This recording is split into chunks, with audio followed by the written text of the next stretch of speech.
হিজরি 557 সালের এক রাতের ঘটনা। সুলতান নুরুদ্দিন জাহাঙ্গীর রহমতুল্লাহ আলাই তাহাজ্জুদ এবং দীর্ঘ মোনাজাতের পর ঘুমিয়ে পড়েছেন। চারিদিক নীরব নিস্তব্ধ, কোথাও কোনো সারা শব্দ নেই।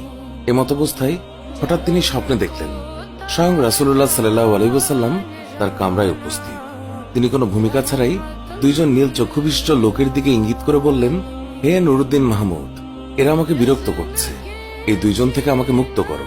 এই ভয়াবহ স্বপ্ন দেখে নুরুদ্দিন জাহাঙ্গীর রহমতুল্লাহ আলাই অত্যন্ত ভীত সন্ত্রস্ত হয়ে ঘুম থেকে জাগ্রত হলেন এবং কিং কর্তব্য বিমূঢ় হয়ে গোটা কক্ষময় পায়চারি করতে লাগলেন। সঙ্গে সঙ্গে তার মাথায় বিভিন্ন প্রকার চিন্তা ঘুরপাক খেতে লাগলো। হৃদয়ের রাজ্যে ভিড় জমালো হাজার রকমের প্রশ্ন। তিনি ভাবলেন, আল্লাহর রাসূল তো এখন কবরের জীবনে, তার সাথে অভিশপ্ত ইহুদিরা এমন কি ষড়যন্ত্র করতে পারে? কি হতে পারে তাদের চক্রান্তের স্বরে?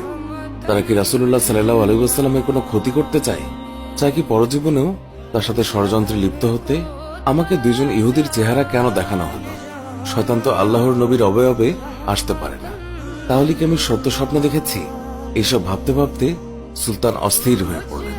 তিনি অজু গোসল সেরে তাড়াতাড়ি 2 রাকাত নামাজ আদায় করলেন। তারপর আল্লাহর দরবারে ক্রন্দনরত অবস্থায় অনেকক্ষণ মোনাজাত করলেন। সুলতানের এমন কেউ ছিল না যার সাথে তিনি পরামর্শ করবেন, আবার এই স্বপ্ন এমনও নয় যে যার তার কাছে ব্যক্ত করবেন। অবশেষে আবারও তিনি শয়ন করলেন। দীর্ঘ সময় পর যখনই তার একটু ঘুমের ভাব এলো, সঙ্গে সঙ্গে এবারও তিনি প্রথমবারের ন্যায় নবী করিম সাল্লাল্লাহু আলাইহি ওয়াসাল্লামকে স্বপ্নে দেখলেন। তিনি তাকে পূর্বের ন্যায় বলছেন, নুরুদ্দিন মাহমুদ, এই দুইজন থেকে আমাকে মুক্ত করো। এবার নুরুদ্দিন জাহাঙ্গীর রহমতুল্লাহ আলাই আল্লাহ আল্লাহ বলতে বলতে বিছানা ছেড়ে উঠে বসলেন।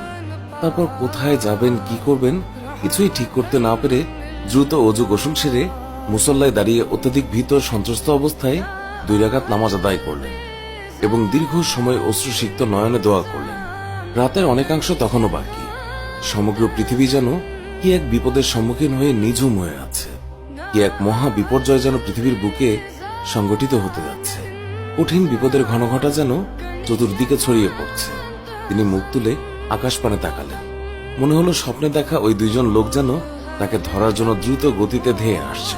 তিনি সেই চেহারা দুটোকে মনের মণিকোঠা থেকে সরাবার চেষ্টা করলেন, কিন্তু কিছুতেই তা সম্ভব হলো না।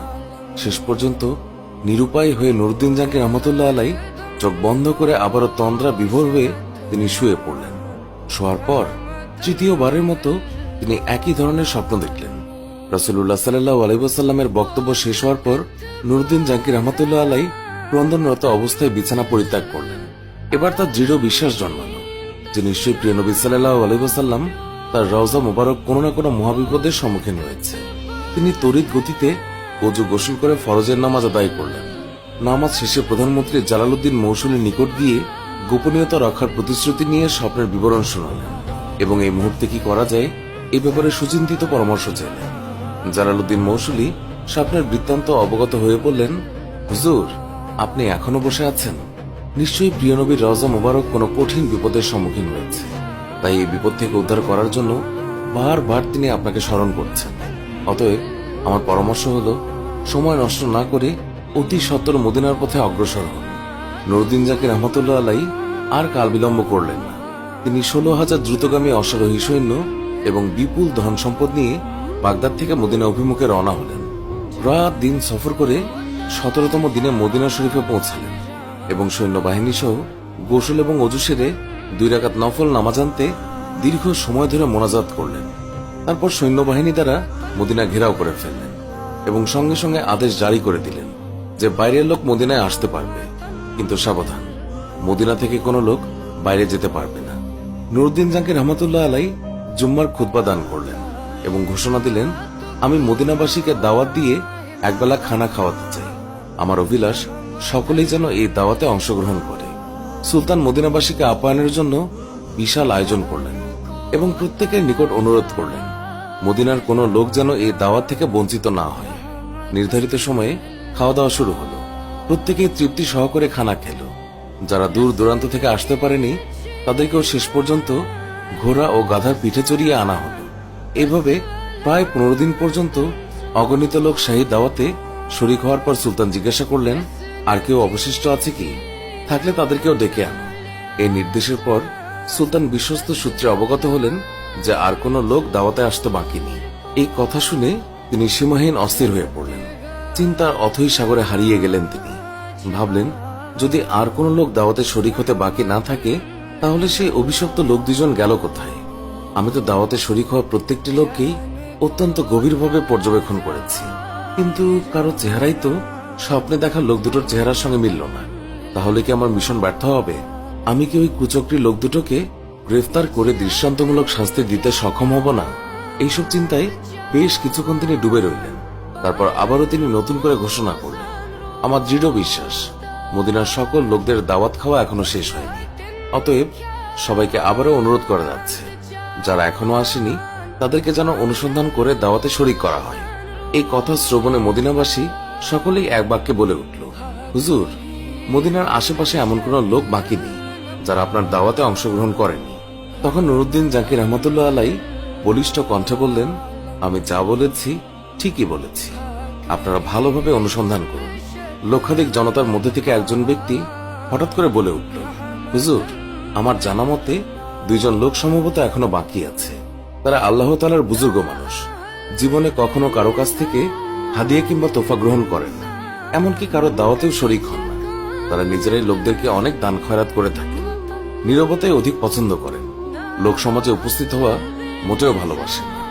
লোকটির বক্তব্য শোনা মাত্রই সুলতানের চেহারায় একটি বিদ্যুৎ চমক খেলে গেল। তিনি কাল বিলম্ব না করে কয়েকজন লোক সহকারে ওই লোক দুটোর আবাসস্থলে উপস্থিত হলেন। তিনি দেখলেন, এ তো সেই দুজন যাদেরকে স্বপ্নে দেখানো হয়েছিল। তাদেরকে দেখে সুলতানের দুই চোখ রক্তবর্ণ ধারণ করল। তিনি জিজ্ঞাসা করলেন, কে তোমরা? কোথা থেকে এসেছ? তোমরা সুলতানের দাওয়াতে শরিক হলে না কেন? লোক দুটো নিজের পরিচয় গোপন করে বলল, আমরা মুসাফির, হজের উদ্দেশ্যে এসেছিলাম। হজ কার্য সমাধা করে জিয়ারতের নিয়তে রওজা শরীফে এসেছি, কিন্তু প্রিয় নবী সাল্লাল্লাহু আলাইহি ওয়াসাল্লামের প্রেমে আত্মহারা হয়ে ফিরে যেতে মন চাইল না, তাই বাকি জীবন রওজার পাশে কাটিয়ে দেওয়ার নিয়তে এখানে রয়ে গেছি। আমরা কারো দাওয়াত গ্রহণ করি না, এক আল্লাহর উপরেই আমাদের পূর্ণ আস্থা, আমরা তারই উপর নির্ভরশীল। ইবাদত, জিয়ারত আর পরকালের চিন্তায় বিভোর থাকাই আমাদের কাজ। কোরআন পাক তিলাওয়াত, নফল নামাজ এবং ওজিফা পাঠে আমাদের সময় শেষ হয়ে যায়। সুতরাং দাওয়াত খাওয়ার সময়টা কোথায়?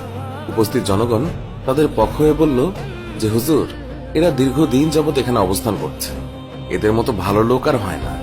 সবসময় দরিদ্র, এতিম এবং অসহায় লোকদেরকে প্রচুর পরিমাণে সাহায্য করে। তাদের দানের উপর অত্র লোকদের প্রচুর পরিমাণে জীবিকা নির্বাহ করে।